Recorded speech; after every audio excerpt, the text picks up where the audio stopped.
Hello అండి, అందరికీ నమస్తే. ఫ్రైడే నైట్ ఇండిపెండెన్స్ డే రోజు బీసెంట్ నగర్ బీచ్కి అయితే వెళ్ళొచ్చాను. ఇలియాట్ బీచ్ అని కూడా అంటారు.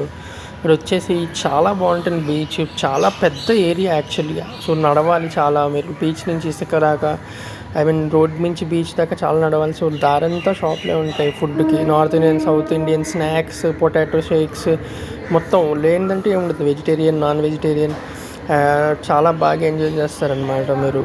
అవి మొత్తం బాల్స్ కానీ, రింగ్స్ కానీ, గేమ్స్ కానీ అన్నీ బాగుంటాయి అన్నమాట.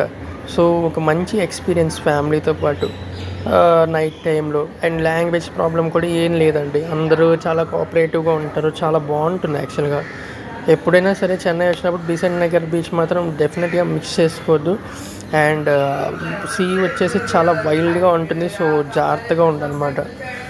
దాన్ని బట్టి మనం ప్లాన్ చేసుకోవాలి. అదే మొబైల్స్ అవన్నీ కూడా కొంచెం జాగ్రత్తగా తీసుకుని, ఫోన్లు అవన్నీ కూడా మంచిగా పెట్టుకోవాలి. అండ్ ఇక్కడికి వచ్చేయడానికి ఇందిరానగర్ నుంచి, తర్వాత శాస్త్రి నగర్ నుంచి బస్ సర్వీస్, క్యాబ్ సర్వీస్ అన్నీ కూడా ఉంటాయి అన్నమాట. సో చాలా మంచి ఏరియా ఇది బీసెంట్ నగర్ అనేది. పెద్ద పెద్ద వాళ్ళందరూ ఉండే ఏరియా. బట్ మన ఎక్స్పీరియన్స్ అయితే బాగుంటుంది బీచ్లో. అది